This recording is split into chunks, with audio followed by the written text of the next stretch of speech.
ബാഗിൽ എപ്പോഴും condom packet കരുതിയിട്ടാണ് പോവുക. ഒരിക്കലും നോർമലായിട്ട് ജോലിക്ക് പോകേണ്ട ഒരാൾ ഒരിക്കലും അത് ബാഗിൽ കരുതില്ല. കാരണം സ്വന്തമായിട്ടൊരു ഭാര്യ ഉള്ളപ്പോൾ എന്തിനാ അത് വെറുതെ കരുതുന്നത്. അയാൾ ഒരുപാട് ഉപദ്രവിക്കുകയൊക്കെ ചെയ്തിട്ടുണ്ടായിരുന്നു. കഴുത്തിന് കയറി പിടിക്കുകയും അതേപോലെ അവളെ ബർത്ത്ഡേക്ക് മുമ്പ് ഞാനും എൻ്റെ വേറെ ഫ്രണ്ടും കൂടെ വീട്ടിൽ പോയപ്പോൾ അവളെ മുഖത്തും കയ്യിലൊക്കെ ആകെ അടിച്ച പാടും ഒക്കെ ഉണ്ടായിരുന്നു. നമസ്കാരം. ഡോക്ടേഴ്സിന്റെ പുതിയൊരു എപ്പിസോഡിലേക്ക് മാന്യപ്രേക്ഷകർക്ക് സ്വാഗതം. മലപ്പുറം മഞ്ചേരി ഇളങ്കൂർ സ്വദേശി വിഷ്ണുജിയുടെ ആത്മഹത്യയുമായി ബന്ധപ്പെട്ട് ചില വോയിസുകൾ ഇന്നലെ പുറത്തു വന്നിരുന്നു. അതിനെ ബന്ധപ്പെടുത്തിയാണ് നമ്മൾ ഇന്ന് സംസാരിക്കുന്നത്. വിഷ്ണുജിയുടെ ആത്മഹത്യയുമായി ബന്ധപ്പെട്ട് കുറെ തെളിവുകൾ പുറത്തേക്ക് വന്നിരുന്നു. അതിന്റെ അടിസ്ഥാനമാക്കി ഭർത്താവ് പ്രബിൻ ഇപ്പോൾ പോലീസ് കസ്റ്റഡിയിലും റിമാൻഡിലുമാണ്. ഇളങ്കൂർ സ്വദേശി വിഷ്ണുജിയുടെ ആത്മഹത്യയുമായി ബന്ധപ്പെട്ട് ഇന്നലെ ഒരു വോയിസ് പുറത്തു വന്നിരുന്നു. അതിന്റെ അടിസ്ഥാനത്തിലാണ് ഞങ്ങൾ ഈ വീഡിയോ കൊണ്ടുവന്നിരിക്കുന്നത്. അതിൽ വ്യക്തമായിട്ട് വിഷ്ണുജിയുടെ സുഹൃത്തിന് അയച്ചൊരു വോയിസ് ക്ലിപ്പിൽ വിഷ്ണുജ എന്തൊക്കെയാണ് സംസാരിച്ചതെന്ന് സുഹൃത്ത് നന്നായിട്ട് പറയുന്നുണ്ട്. പിന്നെ അവർ പരസ്പരം സംസാരിക്കുമ്പോൾ വിളിച്ച് സംസാരിക്കുമ്പോൾ അവർക്ക് സംസാരത്തിനിടയിൽ മനസ്സിലായ കാര്യങ്ങളും വിഷ്ണുജിയുടെ സുഹൃത്ത് കാര്യമായിട്ട് നമ്മോട് പറയുന്നുണ്ട്. വിഷ്ണുജിയുടെ സുഹൃത്തിന്റെ സംസാരത്തിൽ തന്നെ നമുക്ക് വളരെ വ്യക്തമാണ് ഇവർ തമ്മിലുള്ള പൊരുത്തക്കേടിന്റെ കാര്യങ്ങൾ എന്തെല്ലാമെന്ന് നമുക്കതിൽ തന്നെ വ്യക്തമാണ്. നമുക്ക് ആ സംസാരത്തിലേക്ക് പോകേണ്ടതുണ്ട്. വിഷ്ണുജിക്ക് സൗന്ദര്യം ഇല്ല എന്നാണ് പ്രബിൻ പറഞ്ഞിരുന്നത്. അതിന്റെ അടിസ്ഥാനത്തിലാണ് ഈ പ്രശ്നങ്ങൾ ഉടലെടുത്തത്. ഇത്രയും നമ്മൾ ഈ ഫോട്ടോയിൽ കാണുന്ന കുട്ടിയാണ് വിഷ്ണുജ. ഈ വിഷ്ണുജിക്ക് ഇത്രയും സൗന്ദര്യം പോരെ എന്നാണ് പ്രേക്ഷകരും ചോദിച്ചു തുടങ്ങിയത്. പ്രേക്ഷകരും ചോദിക്കുന്നത് ഇത് തന്നെയാണ്. ഇത്ര സൗന്ദര്യം പോരെ എന്നുള്ളതാണ് പ്രേക്ഷകരുടെയും ചോദ്യം. ഈ കുട്ടിക്ക് ഇത്രയും സൗന്ദര്യം ഉള്ളത് കൊണ്ട് തന്നെ നമുക്ക് ഇതിന് സൗന്ദര്യം ഇല്ല എന്ന്, ഈ കുട്ടിക്ക് സൗന്ദര്യം ഇല്ല എന്ന് ആരാണ് പറയുക എന്നാണ് കാണുന്ന പ്രേക്ഷകരും സോഷ്യൽ മീഡിയയിലും എല്ലാം ചോദിക്കുന്നത്. പ്രബിൻ കൂടെ ഇരുന്ന് ബൈക്കിൽ വിഷ്ണുജയെ പുറത്തേക്കൊന്നും കൊണ്ടുപോകില്ല, എവിടേക്കും കൊണ്ടുപോകില്ല. സൗന്ദര്യം കുറവായതുകൊണ്ട് കൂടെ കൊണ്ടുപോകാൻ പറ്റില്ല എന്നുള്ള ഉദ്ദേശത്തിലേക്കാണ് പ്രബിൻ സംസാരിച്ചിരുന്നത്. അതുപോലെ തന്നെ സോഷ്യൽ മീഡിയയിലെ പ്രേക്ഷകരെല്ലാം തന്നെ ചോദിക്കുന്നത് ഈ കുട്ടിക്ക് ഇത്രയും സൗന്ദര്യം ഉണ്ടായിട്ട് എന്തുകൊണ്ടാണ് പ്രബിൻ ഇങ്ങനെ സംസാരിക്കുന്നതെന്നാണ്. പക്ഷെ പ്രബിന്റെ ലക്ഷ്യങ്ങൾ മറ്റൊന്നായിരുന്നു. പല വൃത്തികെട്ട പരിപാടികളും കാര്യങ്ങളും എല്ലാം പ്രബിൻ കൊണ്ടു നടന്നിരുന്നു. ജോലിക്ക് പോകുമ്പോൾ പോലും കോണ്ടം കയ്യിൽ കരുതിയിരുന്ന ഒരാളായിരുന്നു പ്രബിൻ. അത് ഈ വിഷ്ണുജ കണ്ടുപിടിക്കുകയും ചെയ്തു ഒരു ദിവസം. അതിന്റെ അടിസ്ഥാനത്തിലാണ് ഇങ്ങനെ ഓരോ പ്രശ്നങ്ങൾ ഉണ്ടാകുന്നത്. അതുപോലെ മറ്റു സ്ത്രീകളുമായിട്ടൊക്കെ പല ബന്ധങ്ങളും ഈ പ്രബിന് ഉണ്ടായിരുന്നെന്ന് വിഷ്ണുജ പറയുന്നു. കൂട്ടുകാരിക്ക് അയച്ച വോയിസ് ക്ലിപ്പിൽ വളരെ വ്യക്തമായിട്ട് തന്നെ ഇത് പറയുന്നുണ്ട്. അതുപോലെ തന്നെ കൂട്ടുകാരി ഇത് വളരെ വ്യക്തമായിട്ട് വിഷ്ണുജ പറഞ്ഞ കാര്യങ്ങളെല്ലാം തന്നെ നമ്മളോട് തുറന്ന് സംസാരിക്കുന്നുണ്ട്. അതുപോലെ സ്ത്രീധനം തന്നത് കുറഞ്ഞു പോയി എന്നായിരുന്നു വിഷ്ണുജയോട് പ്രബിൻ സംസാരിച്ചിരുന്നത്.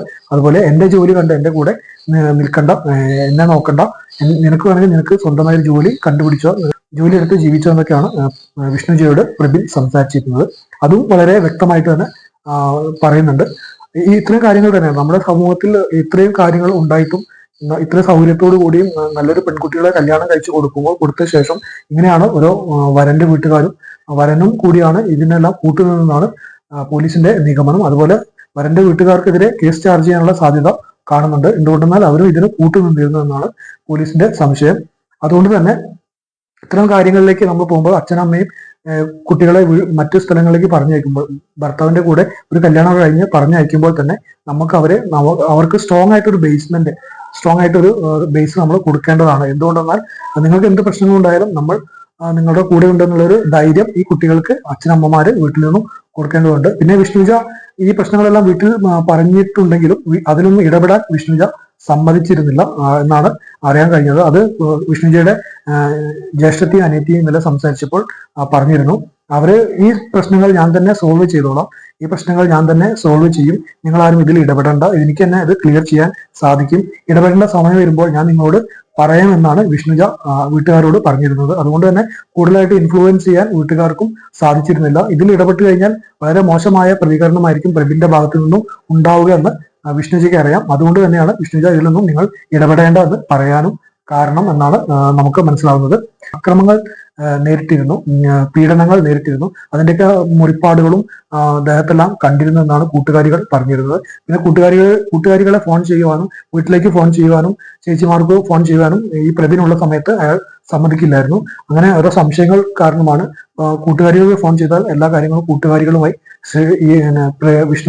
വിഷ്ണുജ ഷെയർ ചെയ്യുമെന്നുള്ള സംശയം പ്രബിനുണ്ടായിരുന്നു. അതുപോലെ വീട്ടുകാരോട് സംസാരിക്കാൻ സാധിക്കില്ലായിരുന്നു. അതുകൊണ്ട് തന്നെ ഈ പ്രശ്നങ്ങളൊക്കെ പറയുമ്പോൾ വിഷ്ണുജ കാര്യങ്ങൾ സംസാരിക്കുമ്പോൾ തന്നെ എനിക്ക് ഇങ്ങനെ മുന്നോട്ട് പോകാൻ കഴിയില്ല എന്ന് വിഷ്ണുജ പറയുമ്പോൾ, നിനക്ക് മുന്നോട്ട് പോകാൻ സാധിക്കില്ലെങ്കിൽ ഞാൻ നിനക്ക് ഇതിലെ പല മൊഴികളും കൊടുക്കും, പല കാര്യങ്ങളും നിനക്ക് പല ആണുങ്ങളുമായിട്ട് പുരുഷന്മാരുമായിട്ട് ബന്ധമുണ്ടെന്ന് ഞാൻ പറഞ്ഞ് തെളിയിക്കുന്നൊക്കെ പ്രവീൺ വിഷ്ണുജയെ കുറ്റപ്പെടുത്തിയിരുന്നു. അതൊക്കെ ഒതുക്കി വീട്ടിൽ തന്നെ സ്വയം ഉള്ളിലൊതുക്കി വീട്ടിൽ കഴിയുകയായിരുന്നു വിഷ്ണുജ. ഇത്രയും പ്രശ്നങ്ങൾ ഉണ്ടായിട്ടും ഇതൊരു കാര്യം പോലും സീരിയസ് ആയിട്ട് വീട്ടുകാരോട് പറയുകയോ സംസാരിക്കുകയോ വിഷ്ണുജ ചെയ്തിട്ടില്ല എന്നാണ് നമുക്ക് ഈ വോയിസിൽ നിന്നും വ്യക്തമാവുന്നത്. ഇതിന്റെ ഇടപെടേണ്ട കാര്യങ്ങൾ വരുമ്പോൾ ഞാൻ നിങ്ങളോട് സംസാരിക്കാം എന്ന് പറഞ്ഞതുകൊണ്ട് വീട്ടുകാരും അതിൽ കൂടുതലായിട്ട് ഇൻഫ്ലുവൻസ് ചെയ്യാൻ സാധിച്ചില്ല എന്നാണ്. വിഷ്ണുജ കുറച്ച് ബോൾഡ് ആയിട്ടുള്ള കുട്ടിയായിരുന്നു, നല്ലൊരു കുട്ടിയായിരുന്നു, കാര്യങ്ങളെല്ലാം ഡീൽ ചെയ്യാനും കൊണ്ടു നടക്കാനൊക്കെ സാധിക്കുന്ന ഒരു കുട്ടിയായിരുന്നു. എങ്കിലും ഇവർക്ക് ഈ ഭർത്താവിന്റെ വീട്ടിലെത്തിയ ശേഷം പുറം ലോകം കാണാൻ സാധിച്ചില്ല. ഭർത്താവിന്റെ കൂടെ എങ്ങോട്ട് പോകുവാനോ എവിടേക്ക് കൊണ്ടുപോകാനോ ടൂർ പോലും കൊണ്ടുപോയിട്ടില്ല എന്നാണ് വിഷ്ണുജ പറയുന്നത്. അതുപോലെ വിഷ്ണുജയുടെ വീട്ടുകാരും ഇത് തന്നെയാണ് പറയുന്നത്.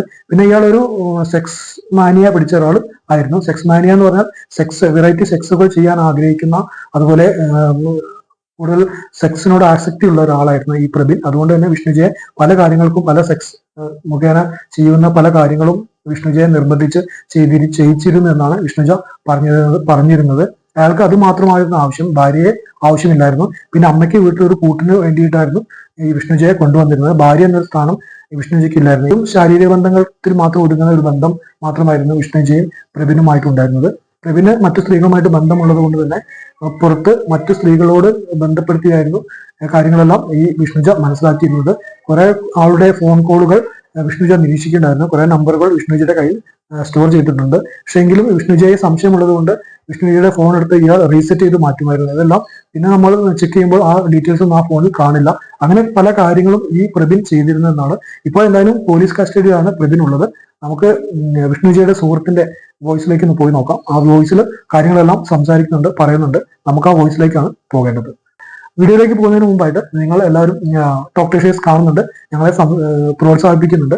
ഞങ്ങളുടെ വീഡിയോ നിങ്ങൾ കണ്ട് അഭിപ്രായങ്ങൾ കമന്റുകൾ അറിയിക്കുന്നുണ്ടെന്ന് ഞങ്ങൾക്കറിയാം. വീഡിയോ ഇഷ്ടമായ നിങ്ങൾ ലൈക്ക് ചെയ്യുക, ഷെയർ ചെയ്യുക. അതുപോലെ ഞങ്ങളുടെ വീഡിയോ ആദ്യമായി കാണുന്നവരുണ്ടെങ്കിൽ ഞങ്ങളുടെ വീഡിയോ ഒന്ന് സബ്സ്ക്രൈബ് ചെയ്യുക. നിങ്ങളുടെ സപ്പോർട്ടാണ് ഞങ്ങളെ മുന്നോട്ട് നയിക്കുന്നത്. നിങ്ങളുടെ നിർദ്ദേശങ്ങൾ ഞങ്ങളുടെ കമന്റുകളായിട്ട് നിങ്ങൾക്ക് രേഖപ്പെടുത്താവുന്നതാണ്. നിങ്ങളുടെ എല്ലാവരുടെയും സപ്പോർട്ട് ഞങ്ങൾക്ക് ഉണ്ടാവുമെന്ന് വിശ്വസിച്ചുകൊണ്ട് ഞങ്ങൾ വീഡിയോയിലേക്ക് പോവുകയാണ്. അയാൾ ഒരുപാട് ഉപദ്രവിക്കുകയൊക്കെ ചെയ്തിട്ടുണ്ടായിരുന്നു.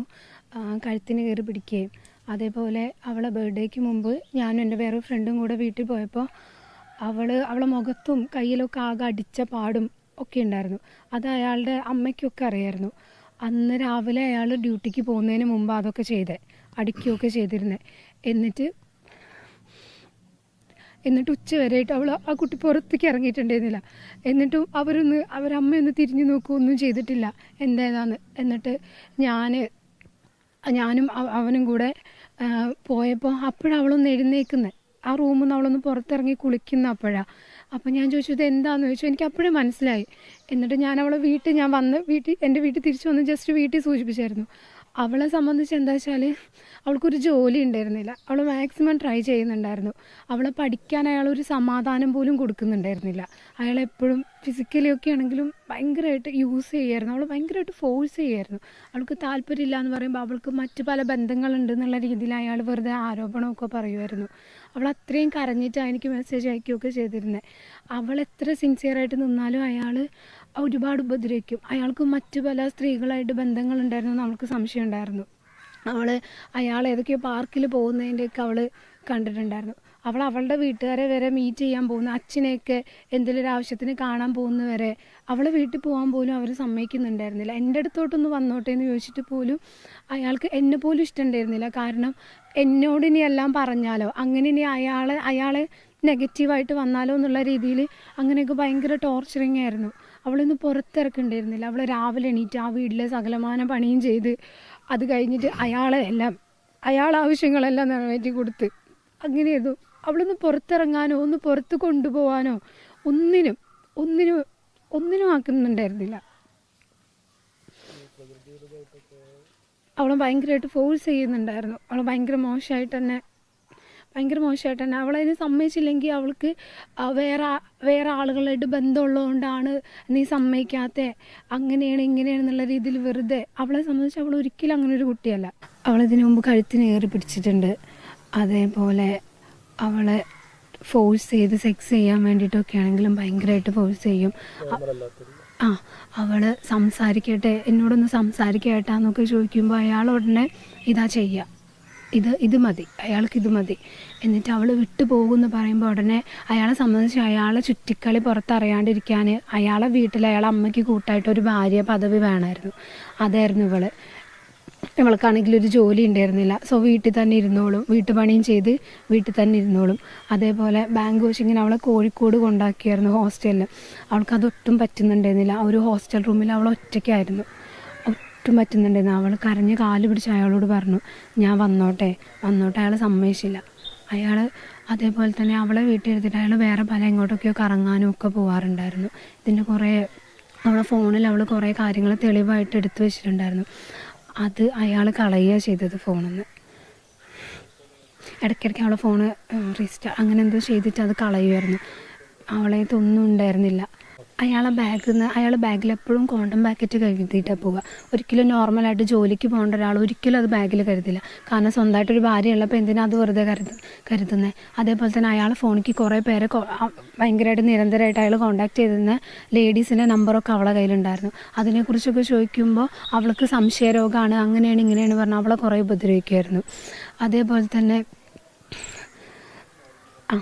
അവളായിട്ട് ഇത് ചെയ്തതിന് ശേഷം, ശാരീരിക ബന്ധത്തിൽ ഏർപ്പെട്ടതിന് ശേഷം അയാൾ പിന്നെ നിന്നെ മറ്റു പലരും ഈ രീതിയിൽ പിടിച്ചില്ലേ, നിന്നെ അവിടെ പിടിച്ചില്ലേ, ഇവിടെ അവരൊക്കെ പിടിക്കാറില്ല, ആ രീതിയിലൊക്കെ അവൾ ഭയങ്കരമായിട്ട് മാനസികമായിട്ട് ഭയങ്കരമായിട്ട് ബുദ്ധിമുട്ടായിരുന്നു. വെറുതെ അതിനകത്ത് പറയാം. അവളൊരിക്കലും അങ്ങനെ ഒരു പെൺകുട്ടിയല്ലായിരുന്നു. അവളവളെ അച്ഛനെ കാണാൻ വേണ്ടി മലപ്പുറത്ത് പോയപ്പോൾ അവൾ വേറൊരുത്തൻ്റെ കൂടെ കറങ്ങാൻ പോയതാണ്, വേറൊരുത്തൻ്റെ കൂടെ കിടക്കാൻ പോയതാണ്, ഈ രീതിയിലൊക്കെ വെറുതെ ആരോപണങ്ങൾ പറഞ്ഞ് വെറുതെ അവൾ അത്രയും മാനസികമായിട്ട് ബുദ്ധിമുട്ടുകയായിരുന്നു. അവളന്ന് മരിക്കുന്നതിന് മുമ്പ് ഉച്ചയ്ക്ക് വരെ എനിക്ക് മെസ്സേജ് അയച്ചത്, എന്നെ വിളിച്ചായിരുന്നു, എനിക്ക് പറ്റുന്നില്ല, അയാൾക്ക് അവളെ ശരീരം മാത്രം മതി, അയാളൊന്ന് സംസാരിക്കുമോ. അവർ മിണ്ട് പോലുമില്ല.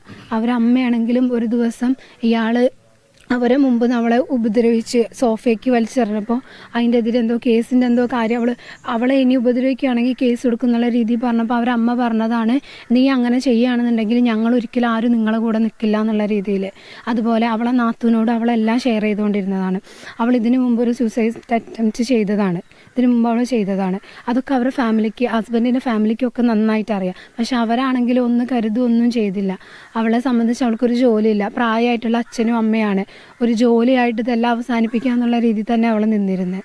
പിന്നെ അവൾക്ക് ഭയങ്കര ഇഷ്ടമായിരുന്നു അയാളെ എത്ര മനസ്സിലാക്കിയില്ലെങ്കിലും അവൾക്ക് ഭയങ്കര കാര്യമായിരുന്നു. അവൾ ശരിയാകും, ഞാൻ കുറേ പറഞ്ഞിട്ടുണ്ട്, ഞങ്ങൾ ഫ്രണ്ട്സൊക്കെ പറഞ്ഞിട്ടുണ്ട്, നീ നിർത്തിപ്പോര്, കുഴപ്പമില്ല, ജോലിയല്ലേ, നമുക്ക് ഇവിടുന്ന് റെഡിയാക്കാം, നീ നിർത്തിപ്പോര്, അച്ഛനും അമ്മയും അവർ ഫാമിലി ആണെങ്കിൽ സ്വീകരിക്കും, അവർക്ക് അങ്ങനത്തെ ഒരു കുഴപ്പമില്ല.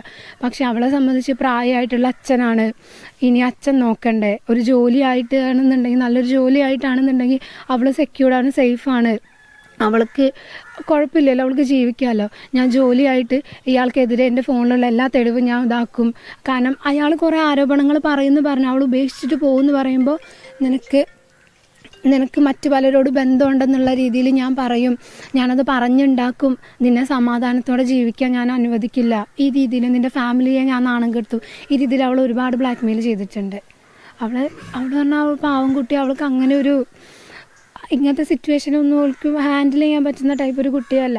അവരുടെ വീട്ടിലെന്ന് പറഞ്ഞാൽ അച്ഛനൊക്കെ ആണെങ്കിൽ അത്രയും ഭയങ്കര സ്നേഹത്തോടെ അങ്ങനെ കൊണ്ടു നടന്ന ഒരാളാണ്. സോ ഇങ്ങനെയൊക്കെ ഭയങ്കരമായിട്ട് ഇയാളെന്ന് പറഞ്ഞാൽ ഭയങ്കര മോശമായിട്ട് മീൻസ് അവളെ മൂത്ത ചേച്ചീൻ്റെ ചെറിയ കുട്ടീനെ വരെ അത്ര അനാവശ്യം പറഞ്ഞിട്ടുണ്ട്. അവരെ സ്നേഹിക്കുന്നുണ്ട് എന്നുള്ള രീതിയിലുള്ളതുകൊണ്ട് എന്നെക്കുറിച്ച് പറഞ്ഞിട്ടുണ്ട്, എന്നെ കാണാൻ വരുന്ന സമ്മതിക്കില്ല, ചേച്ചിമാരെക്കുറിച്ച്, ആ കുഞ്ഞുങ്ങളെക്കുറിച്ച് അത്രയും മോശമായിട്ട് അവളോട് പറഞ്ഞിട്ടുണ്ട്. അത്രയും തെറിയൊക്കെ വിളിച്ചുകൊണ്ടിരുന്ന അവളുടെ ഫോണ് അയാൾ വാട്സപ്പൊക്കെ അവൾ അറിയാണ്ട് കണക്ട് ചെയ്ത് വെച്ചിട്ടുണ്ടായിരുന്നു. അവൾ ശരിക്കും ഞങ്ങൾ വാട്സപ്പിലൊന്നും അങ്ങനെ മെസ്സേജ് അയക്കുന്നുണ്ടായിരുന്നില്ല. അവൾക്ക് എന്നെ പേടിയായിരുന്നു, അയാൾ പ്രശ്നമാക്കും എന്നുള്ള രീതിയിൽ. എന്നിട്ട് അയാൾ നോക്കും, ഫോൺ ചെക്ക് ചെയ്യും, അതുപോലെ വാട്സപ്പിൽ അയാൾ ചെക്ക് ചെയ്യാറുണ്ടായിരുന്നു. അയാൾ അറിയാണ്ട് ടെലിഗ്രാമിലൊക്കെ ആയിരുന്നു ഞങ്ങൾ കോൺടാക്ട് ചെയ്തുകൊണ്ടിരുന്നത്. ശരിക്കും വിളിക്കുമ്പോൾ പോലും അവൾ ഫ്രീ ആയിട്ട് സംസാരിക്കുന്നുണ്ടായിരുന്നില്ല. ചില സമയത്ത് അയാളുണ്ടായിട്ട് അയാൾ കോള് ചെയ്തിട്ട് അവളെ കൊണ്ട് നിർബന്ധിപ്പിക്കും. അവൾ ഭയങ്കരമായിട്ട് ഉപദ്രവിച്ചിട്ട് നിർബന്ധിക്കും, സംസാരിക്കും, എന്നോടൊക്കെ സംസാരിക്കാൻ. അയാൾക്കറിയാം അവളെല്ലാം എന്നോട് ഷെയർ ചെയ്യുന്നുള്ളത്. അപ്പോൾ അയാളെക്കുറിച്ച് എന്തെങ്കിലും നെഗറ്റീവ് പറഞ്ഞിട്ടുണ്ടോ, അയാൾ പുറത്ത് നല്ല പകൽമാന്യനാണ്. കാരണം നല്ലൊരു മനുഷ്യനാണെന്ന് വിചാരിച്ചിട്ടാണ് ഈ കല്യാണാലോചന വരെ വന്നത്. ചേച്ചീൻ്റെ കൂടെ വർക്ക് ചെയ്യുന്ന ആളായിരുന്നു. അപ്പോൾ അയാൾ ഭയങ്കരമായിട്ട് നിർബന്ധിക്കും, അവളെ ഫോഴ്സ് ചെയ്യിപ്പിക്കും, നീ സംസാരിക്കുന്നുള്ളൂ. എന്നിട്ട് അവളൊന്നും അറിയാത്ത പോലെ പറയും. അപ്പോഴൊന്നും ഞങ്ങൾക്കറിയാം, അവൾ ആദ്യമേ എന്നോട് പറഞ്ഞു വെച്ചിട്ടുണ്ടായിരുന്നു, എന്നോട് മറ്റു പല ഫ്രണ്ട്സിനോട് പറഞ്ഞു വെച്ചിട്ടുണ്ടായിരുന്നു, ഞാനിങ്ങനെ പെട്ടെന്ന് വിളിക്കുമ്പോൾ. എന്നിട്ട് ഞങ്ങളിങ്ങനെ എവിടെയെന്നൊക്കെ ചോദിക്കും. എവിടെയെന്ന് ചോദിക്കുമ്പോൾ അവൾ ഇവിടെ ഉണ്ട് എന്ന് പറഞ്ഞാൽ ഞങ്ങൾ പിന്നെ അധികം സംസാരിക്കില്ല. കാരണം അയാൾ അവിടെ ഉണ്ട് എന്ന് നമ്മൾ കാണിക്കുകയാണ്. അവൾക്കൊന്ന് ഫ്രീ ആയിട്ട് സംസാരിക്കാൻ, അവളെ അവസ്ഥ ഒന്ന് പറയാൻ പോലും അവൾക്ക് പറ്റിയിട്ടുണ്ടായിരുന്നില്ല. അവൾക്ക് ശരിക്കും അവൾ ഭയങ്കര കഷ്ടപ്പെട്ടിട്ട് അവൾ പോയത്, അത്രയും കരഞ്ഞ് അത്ര വിഷമിച്ചിട്ട് അവൾ പോയത്. ഒന്ന് ഷെയർ ചെയ്യാനും ആ വീട്ടിലൊരു മനുഷ്യൻ, അവൾക്ക് വയ്യാണ്ട് കിടന്നാൽ പോലും ആരും തിരിഞ്ഞു നോക്കുന്നുണ്ടായിരുന്നില്ല. അവൾക്ക് ഒരു മരുന്ന് വാങ്ങിക്കൊടുക്കാൻ, അവൾക്ക് വയറിനൊക്കെ സുഖമില്ലാണ്ടും ഒട്ടും വയ്യായിരുന്നു. ഫുഡ് കഴിക്കാനൊന്നും വയ്യാണ്ടായപ്പോഴും അയാൾ ഗ്യാസിൻ്റെ ഗുളിക എടുത്ത് കഴിക്കാൻ പറഞ്ഞു. ഒന്ന് ആശുപത്രി പോകാനോ ഒന്നിനും അയാളെ സമ്മതിക്കേണ്ടിയിരുന്നില്ല. അവരുടെ ഫാമിലി ഒന്നും, അവരുടെ അമ്മയ്ക്ക് ഇതെല്ലാം അറിയാം, അവരുടെ നാത്തൂനും ഒക്കെ ഇതെല്ലാം അറിയാം. അവളെ നാത്തൂനൊക്കെ എല്ലാവർക്കും, ഫാമിലിയിലുള്ള എല്ലാവർക്കും ഇതറിയാം, അയാൾ അത്ര ഉപദ്രവിച്ചിരുന്നു എന്നുള്ളത് എല്ലാവർക്കും അറിയാം. അതുപോലെ തന്നെ അയാൾ കുറേ സാധനങ്ങൾ എടുത്ത് അവളെ കല്യാണ ഫോട്ടോ പോലും, മാരേജിൻ്റെ ഫോട്ടോ പോലും അവളെ കാണിച്ചിട്ടില്ല. അതുപോലും അവൾക്ക് കാണാൻ അയാൾ സമ്മതിച്ചിട്ടില്ല. അത് കാണണ്ടെന്നാണ് പറയുന്നത്. അതുപോലും സ്വന്തം അത്രയും ആഗ്രഹിച്ചൊക്കെ കല്യാണം കഴിക്കുകയല്ലേ, ഒരു അത്ര ചെറിയ മനസ്സുള്ള പെൺകുട്ടിയാണ്. അത്രയും ഇഷ്ടപ്പെട്ട് ഓക്കെ ഇനി ലൈഫ് നന്നായിട്ട് പോകും, അവൾക്ക് ഫൈനലി ഒരു കൂട്ട് കിട്ടി എന്നുള്ള രീതിയിൽ അങ്ങനെ നിൽക്കുമ്പോൾ അയാൾ കല്യാണ ഫോട്ടോ പോലും, എൻഗേജ്മെൻറ്റിൻ്റെ ഫോട്ടോ പോലും അവൾ കാണിച്ചില്ല. എന്നിട്ട് അയാളില്ലാത്ത ഒരു ദിവസമാണ് അവൾ അതെല്ലാം നോക്കുന്നത്. അയാൾ പെൻഡ്രൈവിലെല്ലാം എടുത്ത് വെച്ചിരിക്കുക, അയാൾക്കൊരു മേശവലിപ്പിൽ അയാളെല്ലാം പൂട്ടി വെക്കും. അങ്ങനെയൊക്കെ ഭയങ്കര ഇതായിരുന്നു അവളോട്. വീഡിയോ നിങ്ങൾ ഫുള്ളായിട്ട് കണ്ടു കാണുമല്ലോ. ഇതാണ് നമ്മുടെ സമൂഹത്തിൽ ഇപ്പോൾ നടന്നുകൊണ്ടിരിക്കുന്ന കാര്യങ്ങൾ. ആ കുട്ടിയുടെ സംസാരത്തിൽ നിന്ന് തന്നെ നമുക്ക് കാര്യങ്ങളെല്ലാം വ്യക്തമായിട്ട് മനസ്സിലാക്കാൻ സാധിക്കുന്നുണ്ട്.